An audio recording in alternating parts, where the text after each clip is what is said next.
Bonjour à tous et bienvenue dans cette nouvelle vidéo InAcademy dans laquelle nous allons encore une fois travailler notre algorithme. D'accord? On se retrouve une fois de plus sur la plateforme CodeWars. Vous savez que j'aime cette plateforme qui permet de travailler l'algorithme sous toutes ses formes.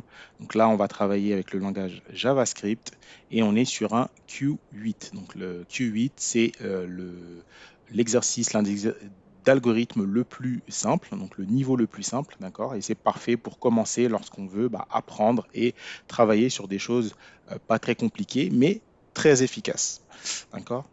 Donc, comme vous le savez, moi j'aime bien travailler en anglais, donc je laisse à chaque fois le site en anglais.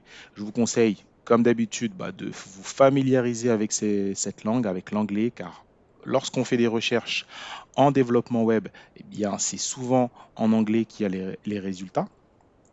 Donc, je vous conseille de vous familiariser avec cette langue.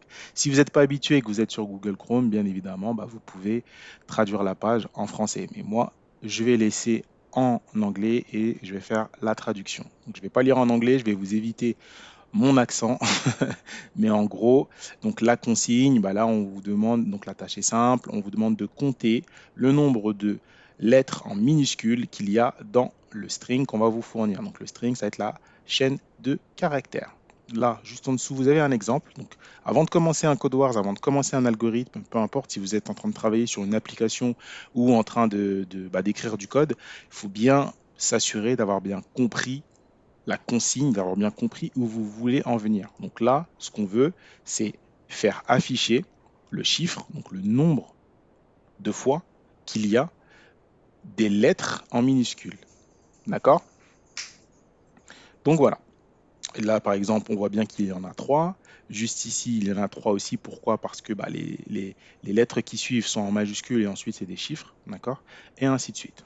Donc, on peut commencer. On nous demande de compter. Donc on peut initialiser. On sait déjà qu'on va devoir compter. On peut initialiser une variable à 0. D'accord? Juste là. Et ensuite, on va pouvoir faire par exemple une boucle for. OK? Une boucle for qui va nous servir pour pouvoir itérer et aller faire une action. D'accord? Une vérification sur chaque lettre. Donc, for let i est égal à 0. Donc là, on va dire tant que l'index est inférieur à la longueur, OK, de la chaîne de caractères. Donc str, c'est l'argument string qu'on nous a donné. Tant qu'il y a ça, on décide d'itérer. Juste après, on va mettre notre condition.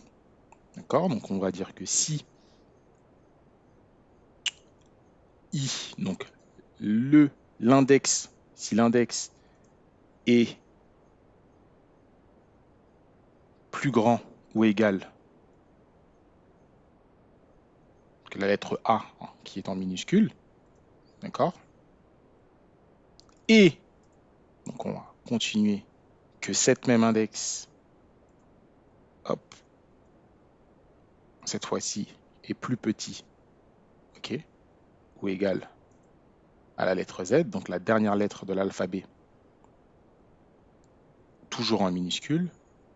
Qu'est-ce qu'on veut? On veut que notre compteur s'itère. Donc on veut faire plus 1. Ok. Donc à la fin de tout ça, on veut donc retourner le chiffre. Donc retourne compte. Ok.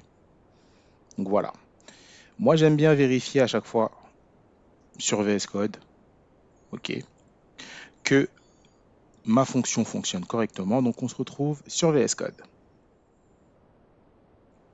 Nous voilà donc sur VS Code. Donc on va coller notre fonction qui est juste là et on va l'appeler et faire un test. On appelle notre fonction lowercase count.